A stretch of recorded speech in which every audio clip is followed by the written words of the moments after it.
My name is Harold Connally. I'm from Victoria, here in Victoria. And I was born and raised in a little town Moody between Waco and Temple. And I came to Victoria and I joined the Air Force when I was 18-year-old. You enlisted. Enlisted in the Air Force when I was 18. And what year was that? In 1949, 1948. I went through basic training at Lackland Air Force Base in San Antonio. I was going to be I went in for 1 year, and I was going to be in the reserve for 6 years. But the Korean War broke out, and they called me right back in, voluntarily for one year. And then I just said, well, I'll re-enlist for 3. So altogether, I had 6 years, 5 months, and 3 days. You were counting. Yes. But anyway, I went to Lackland and did my basic training. Then I went to Dayton, Ohio, and I was an aircraft engine mechanic with school up there. An aircraft engine mechanic. Will you tell me a little bit about what your job was? Well, we worked on engines on B-25s and C-47s and C-46s. My job was mostly in the engine part of it. And I got checked out in all 3 of those planes. And then I did lots of flying as assistant on-the-job training as a flight engineer. And I flew quite a whole lot. I was flying with a 2-star general, and his crew chief was training me, and as an engineer, flight engineer. And that's why I got to fly a whole lot in B-25s and C-47s and C-46s. General Craigie lived in Dayton, but he was stationed in the Pentagon. We used to pick him up on Friday afternoon and take him back on Sunday. But anyway, we went all over the states for him to inspect air bases. So that's why I had about six months of flying a whole lot. And I had an operation on my lungs, and they took me, I couldn't fly no more. So then I got into aircraft parts. What year did you have surgery on your lungs? 1952. 52. At Brooks General in San Antonio.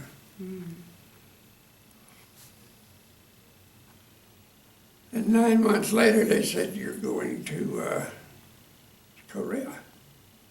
I said, man, I just had an operation, had a part of my lung removed. He said, we got real good doctors in Korea. So I went to Korea and served 1 year in Korea. Had you heard of Korea before you found out you were going to be going there? What? Had you heard of Korea before? Oh, yeah. I knew what was going on over there, but the war just broke out. Right. In July, and I was one of the first one they could recall back in. So then, like I said, for 1 year, they recalled me for 1 year. Then I went ahead and extended myself for 3, or re-enlisted for 3. So I stayed over there 7 months during the war. I was at K-16, Seoul, Korea.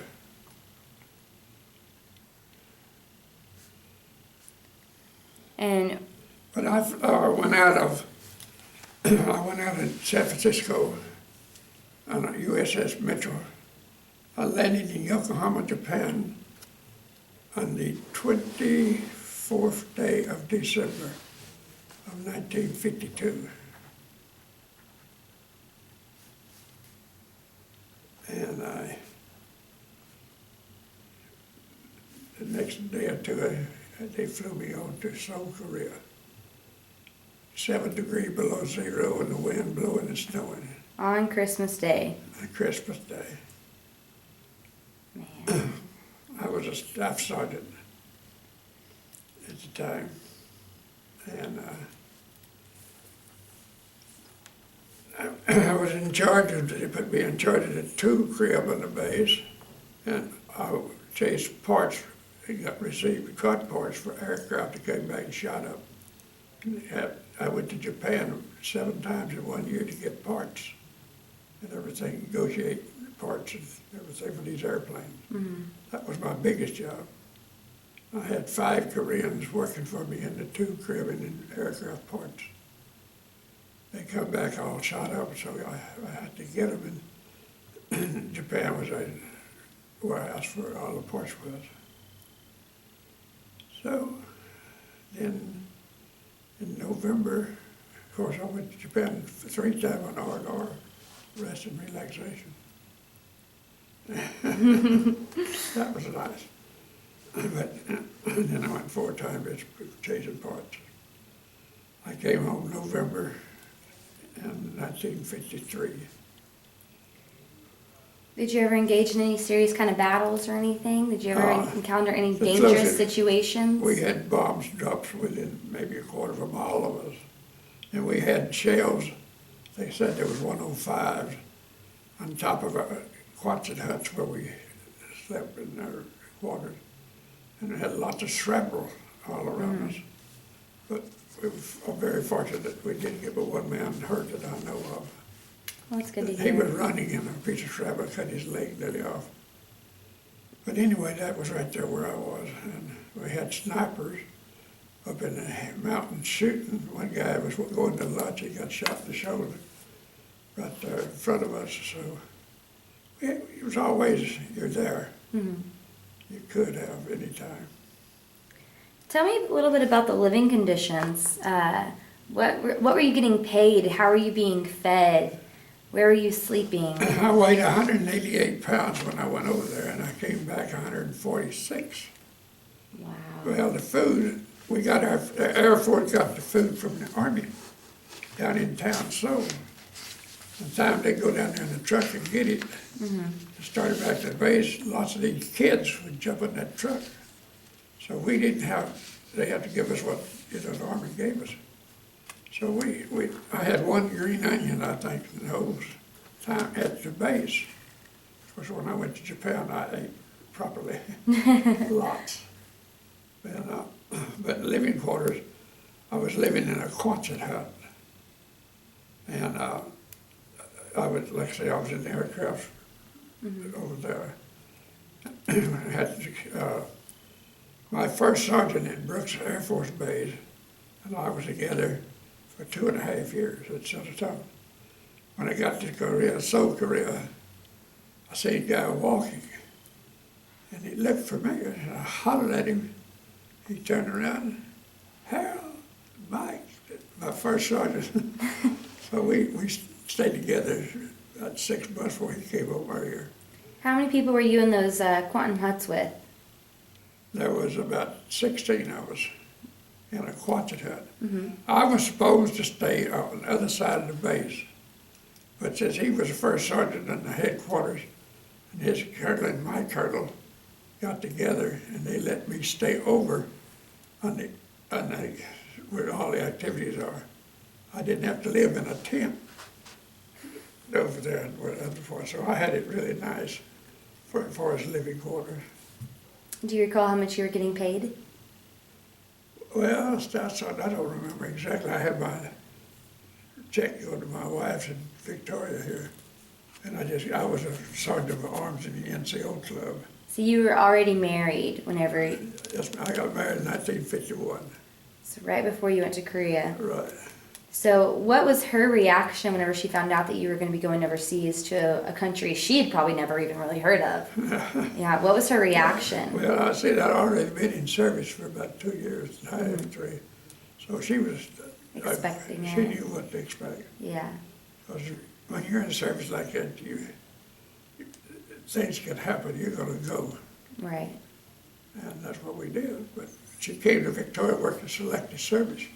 She drafted people. My husband in Korea, so don't give me. We drafted. So you had just had surgery and they told you, Connally, 9 you're months. going to I was in Korea. Korea. So what were you thinking? Like, oh my gosh, like I just had this surgery. What was going through your mind? That's when the doctor said, we got good doctors in Korea. So I didn't need it, but I mean, I went to Korea. They took out a rib and 37 stitches around here back in those days. I had a little cyst, so not cancer, not TB, and nothing, just could have been born with it, collapsed on me. But anyway, it wasn't bad for the Air Force. I felt sorry for the Army and the Marines. Everybody that was killed on the front line of the Army and Navy, they left Korea in a frozen rubber bag. Now, this is getting to be a little technical. But everybody, all the Army, Navy, anybody was killed, they take them down in Long No Po during the week and freeze them. And then they brought them back to the base on Sunday morning, and they just had a truck, and everybody was in the base frozen still. And they back up against a big airplane out there and unloaded them. And they flew them to Japan, embalmed them, put them in caskets, and then sent them home. About how many people at a time were they bringing back? Well, it varied, but that truck, I'd say 20 or 30 every Sunday morning, was loaded on a truck going to Japan. Was it mainly American soldiers? Yes, it was American soldiers. They had a loop on each end. They just carry them in and stack them in the airplane and throw a rope over them, tie them down, and then fly to Japan and embalm them and put caskets, put them in caskets and send them to the States. So that wasn't pleasant to see every Sunday, to see how many. And so there is where they brought them in from the front. We had a big building here, and when we just got, helicopters came in and unloaded them in that building, and they put them in big airplanes, flew them over to Japan, the wooden ones also. So that went on for a year, 7 months when I was there. So it was sad to see. And I used to walk through there every day at lunch or something, had cigarettes, of course, and asked them if you want a cigarette. And they was crying and dying and everything in that building because they just came from the front. And I give them a cigarette and just talking to them, you'll be all right, you're gonna be all right, all that kind of stuff. Every day at lunch when I ate, I would walk through that building. It was a big building. There was all the cots waiting to be loaded to go to Japan to hospitals. Mm-hmm. So that's what I did, and the main thing, chasing parts was the main thing, getting parts for the aircraft.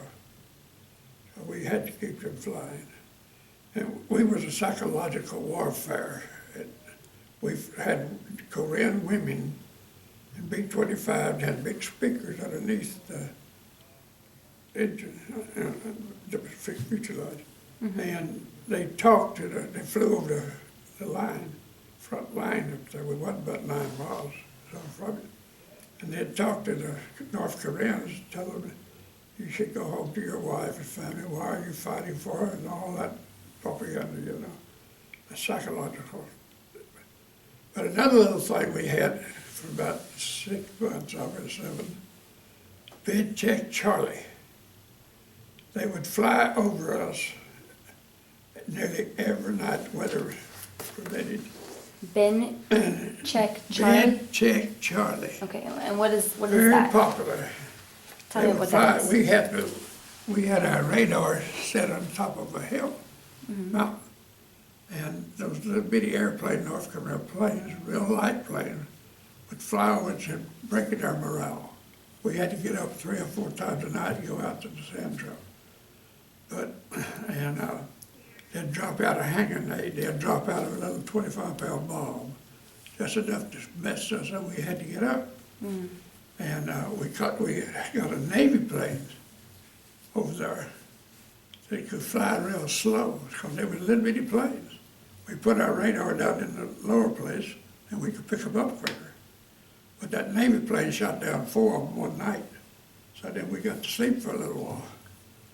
After that, they could fly real slow. Mm-hmm. And Did you always know that you wanted to go into the service? Did you always know that you wanted to go into the service? Yes. Mm-hmm. Yeah. What was it that made you want to join the Air Force? Well, I was working in Victoria here with a guy, he was a B-24 pilot and during World War II. And I was like, say, 17-year-old, and then they kept out there that recruiting started to get me in the Air Force. Finally, I said, well, I'll join. And the recruiting sergeant said, you'll be right up here in San Antonio. You get to come home and all that. So I joined. When I got through basic training, my order says right in Patterson, Dayton, Ohio. I said, wow, that's not big San Antonio. But anyway, that's where I was for 1 year, Dayton, Ohio. So your wife was still living here in Victoria. Were you able to exchange letters back and forth with her pretty easily? All the time. Do you still have some of those letters? No, I don't think so, not We were married 57 years. She passed away in '08. I'm really sorry to hear that. 58 years. It's a long time. Congratulations. That's right. Not very many people can even make half that these days. Well, I had a good little German wife. Oh. And she was a good cook. It's always a good And perk. the sweetest person on earth. Very sweet. Do you have any children? Well, I have a son, 58-year-old, and I have a daughter, 54-year-old. And my son has 2 sons. And my daughter has a son and a daughter. So I got 4 grandkids. Oh. And I got altogether, I don't know, about 5 or 6 Great-grandchildren? Oh, yes. Oh, so they must just be little then. Well, one of them just 8 weeks old. She's a little girl. Oh. They got a little boy. The boy is 3-year-old. And the little girl, her name is Tyler Matusevich. That's an interesting My name. oldest son, has a little girl named Clara. She's 4-year-old. She's great. And then she's expected again in July. So we'll have another one. Well, fantastic. Congratulations. Your family's growing. We raised a little Spanish girl. She was about 18 when we got her from Mexico. And she just, I'm Papa and Nanny, we've always been. We raised her. And she has 4 children. And one of them is a boy and 3 girls.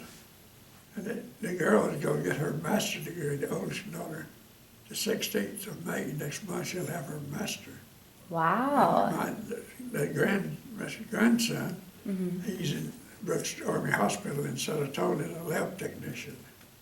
And the other 2 live, one lives in Victoria, one lives in Houston. So all of us in ROTC.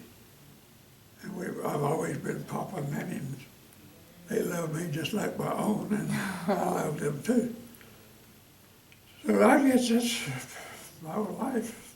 I don't know, not quite. I think I might still have some questions for you. Okay. So after you returned home from your duty, did you talk about your experience in Korea at all? Did you talk to your family or your wife and about what you went through and what you saw? Yes, but I did. I talked to them about it. Because, you see all that, but some people are struggling and others. Death over there and seeing what I did, I don't guess you ever will get accustomed to it, but you accept it. And they checked me to see if I was it would have affected me. And it really wasn't. And where were you stationed at in Korea again? So You were stationed in Seoul, and that's where they would bring in the... it was about 10 miles out of town, 15. At a town called Longdong-po. Longdong-po? Longdong-po, and that's where the little air base was. And that's where they would bring the soldiers. It was K-16. And like I say, we had B-25, C-47, C-40, and we had some British Spitfires in there too. And they had that we're psychological warfare, talking to the Korean people on the ground. And that's when they came back with bullet holes all underneath those airplanes. And shot parts out and everything. So at your military base, it was American troops, and you also had Korean soldiers there as well? We didn't have very many Korean soldiers where I was. Did you? Air Force was different than the Army and Marine. That's where most of the Korean people were. Mm-hmm. So what were some of maybe your most pleasant or rewarding memories that you had during your time there? Well, you know, those people would sit on the side of the road and watch us and everything. And I got traveling, and to them, death wasn't nothing. Mm-hmm. You know, I seen people, I stopped my Jeep one day, I was going to Kilpole, K-14, and I seen a man floating in the water, and they was working all around him in a rice paddy. He was just floating. So I stopped and run down there. I said, the man's dead. The man's out there in the water. Yeah. It was just something they were so used to seeing. When I got back, they put him over on the ground. And then the first thing, when I got to Korea, it was a braid coming to our base. And the first day, my first sergeant and I went somewhere down there, and there was a man hanging on the end of the bridge, hanging up there. I said, what in the world is this? He said, well, they swim across the river at night, and they had tents where American boys slept, and each one of them had a footlocker, and they would take their clothes and lay them on the footlocker. And these guys would swim across the river, come in there with a sharp knife, and everybody there had a houseboy, so they was aware where you could put your pants and everything. But they would cut that tent and pull their pants out to the hall and steal their money and whatever they had in their pockets. So they caught him and they hung him to tell him what you're going to do. If you get caught, you're going to die. Cut those tents. So that was cool. They stayed up there about 2 or 3 days. They cut him down. I seen a man laying on the street, on the sidewalk, dead. He stayed there for nearly 2 days, right on the sidewalk down in town. So that is a... And where it was Americans... not Americans, Koreans. Well, it was Americans responsible for the hanging, or they the ones that did that? Or It was a Korean. it was Koreans that did it? Okay. Yes. I just wanted to make sure Oh, that was yeah, clear. It was Korean that stole, and they hung him, and let to tell the others, if you steal, you gotta get chased and dying. If you get caught. Sad. So, have you been back to Korea?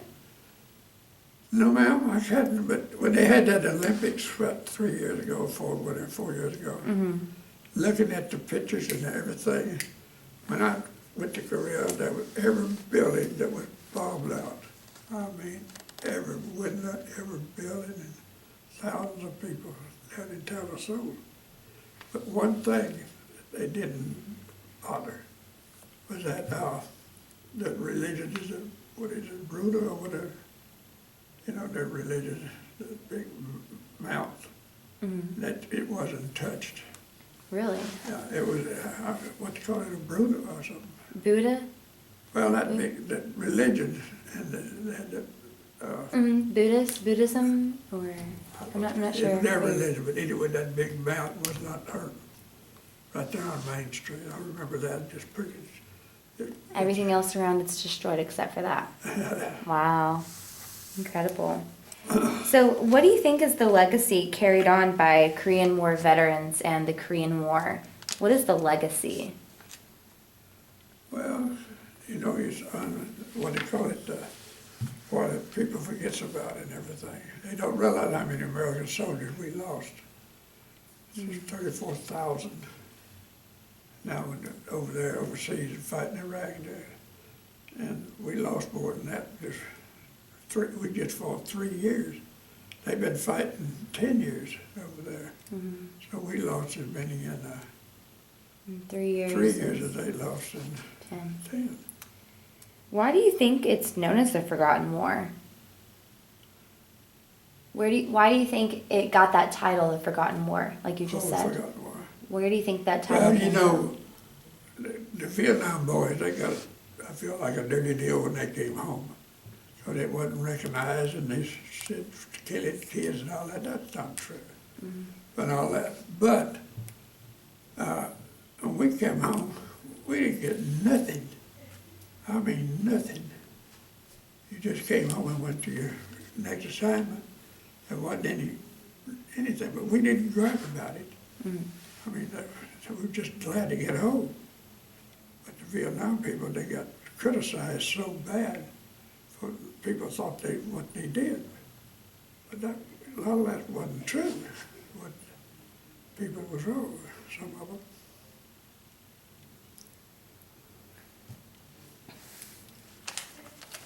Well, I'm trying to think how to word this, excuse me. During the war, the government and newspapers called the Korean War a police action. Hey, Truman. Why do you think they called it a police action and not a war? When it most certainly was one. Everybody's opinion, and now this may be something, but if President Truman would have left MacArthur alone, it would have been a lot shorter war, in my opinion, and lots of other opinions. He wanted it. The Japanese and the Koreans, they respected him very much so. Of course, he got so big and important, he didn't think he had to listen to President Truman, so he found out he did. So, that's when President Truman fired him. But if they had left him alone, it could have saved thousands of lives, because he would have stopped, in my opinion, would have stopped the war a lot sooner than it did. But that's what the way it happened.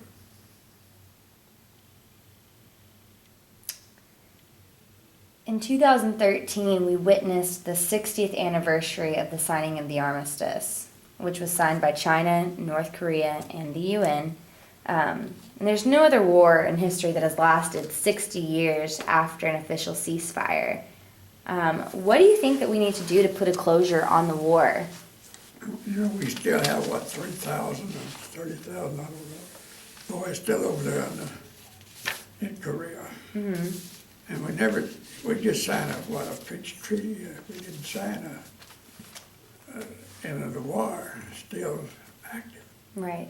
And now North Korea, they're spending all their money for war, equipment and men, millions of men, and the people are starving to death over there. So someday I feel like it will have to go big again.